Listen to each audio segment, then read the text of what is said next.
Hello, everyone, and welcome back to the True Words Aren't Beautiful channel for the Just Do Shit philosophy. And we have a bit of a different episode today because I'm just giving you a little bit of a summary of the past week and where I'm going now, particularly with the pilgrimage. So, as I mentioned before, the pilgrimage was originally scheduled for next month, where I would begin with going to the Philippines, Mount Majas. Then after that, everything would be improvised or filled in, both during my search and asking questions and research, and figuring out where I feel like going after that. But a lot of things happened last weekend when I was up in Buscalan, where I was doing mostly a lot of reflection and meditation in my room, since that trip really was more of a tourist thing where over the long local holiday weekend, a lot of people went there just because they wanted tattoos from Apo Vang Od, the 160-year-old traditional tattoo artist there. And during that time, as I I had a lot of paralysis and thoughts about where I was going and a lot of humility. I was very humbled by the fact that I had reached my minimum fundraising goal within a week of asking, and that's still ongoing now until the 11th of January because I want to hit a nice 40 days of the usual spiritual discipline. But right now, I realize the pilgrimage has already started because the pilgrimage doesn't start once you set foot on a trail or when you arrive at the place, like you go to the Camino de Santiago. It doesn't start once you're on the trail. It doesn't necessarily start once you're on the plane flying there to where the trail begins.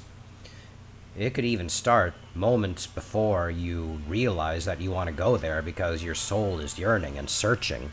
And as a result, because I both asked for help and I've been doing the inner work, the pilgrimage started way ahead of my anticipated schedule because the universe and your soul just has this yearning and this common understanding. So here I am. I already am on the pilgrimage, and the insights have been coming. That pilgrimage doesn't happen just because I'm outside in the mountains or on the tour bus or the van or on the trail or in nature. It happens because I'm working on my soul and I'm listening to it and the universe. And part of that listening came from the insight that with traveling, it validates our habits. My self work allowed me to make friends by cooking, drawing, and playing guitar, and my fitness allowed me to trek up to the village in 20 minutes instead of the 45 to 60 minutes that the guides for the tour anticipated.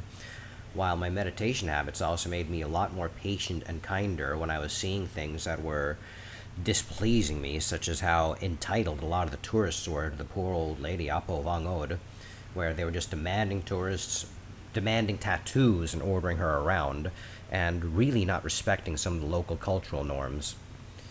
I mean, yeah, I get it that there's free coffee, free rice, and smoking weed is legal there, but you gotta have some respect for the locals and their customs. It's not just a place where you can treat like it's your garbage dump. It's not what happens in Vegas stays in Vegas. It's not the hangover.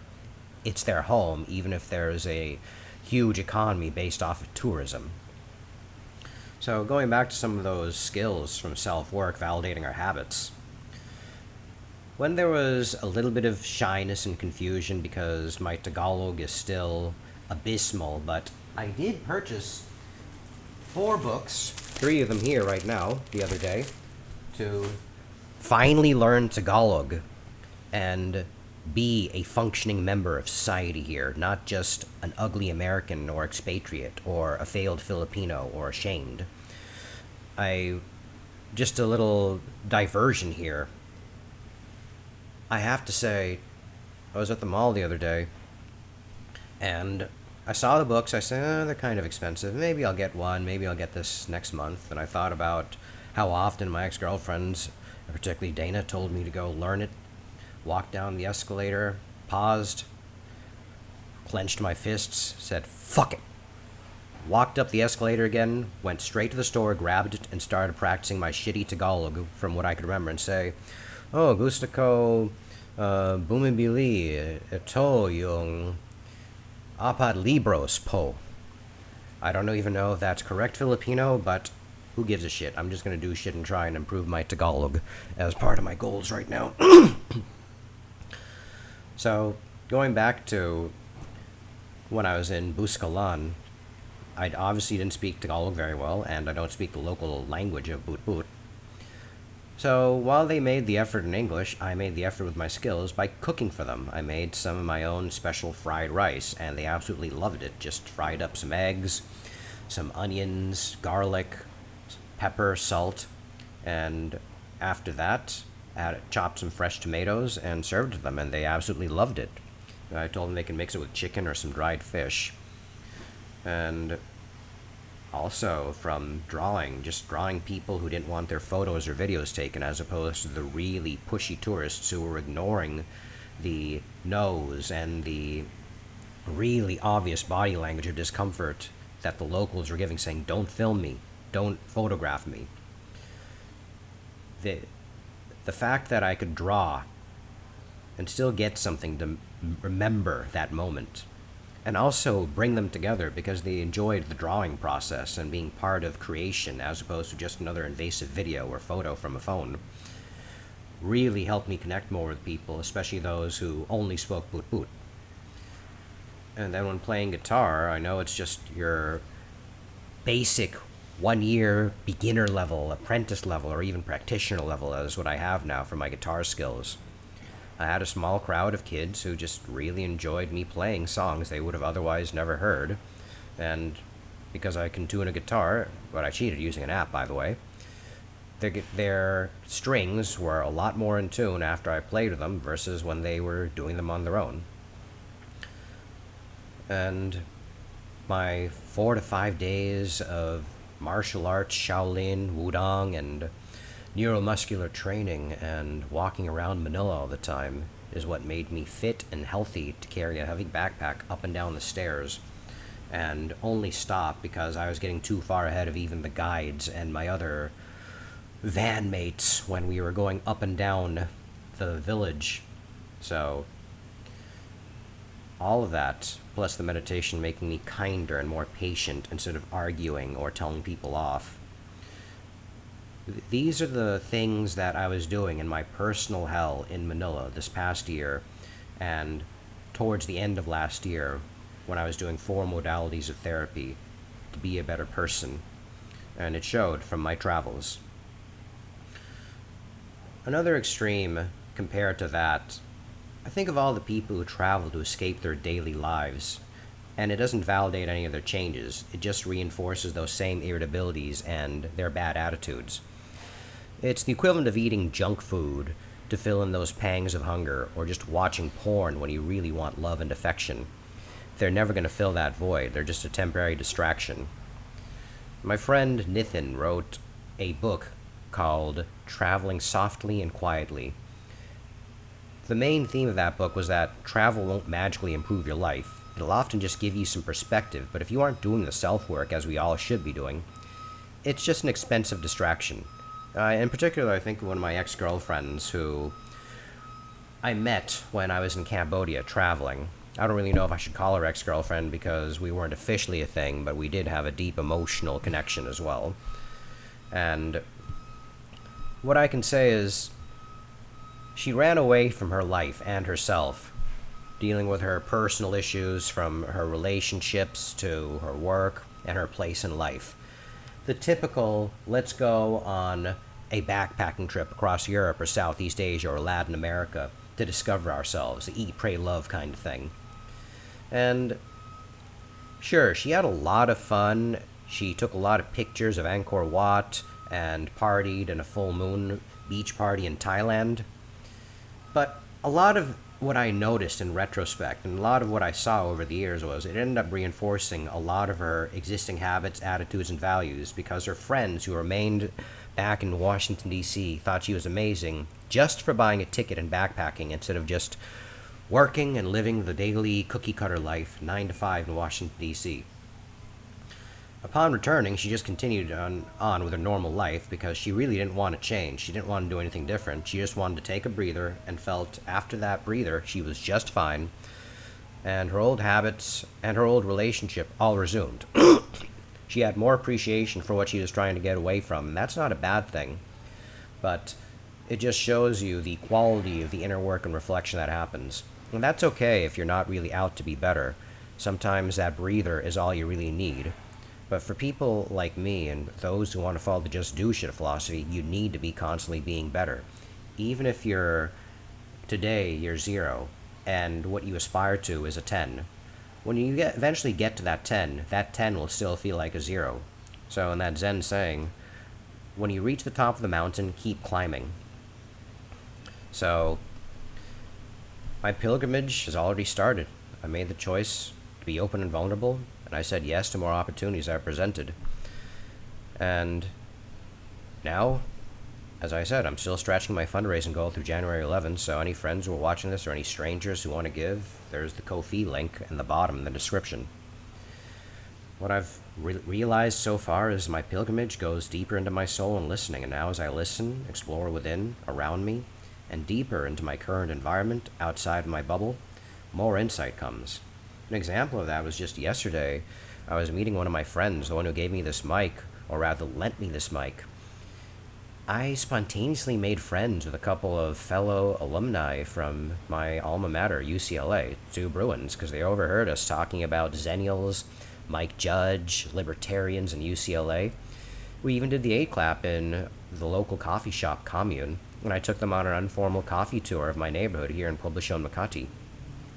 It validated a lot of my personal growth because I fully disclosed both my suicide attempt last month and my attempts to be part of a big life reset now and just explore and see what I'm doing. And some of the things they said was, hey, you're a pretty cool guy, and they want to hang out while they're still here during this month, so I'm just saying yes more to that.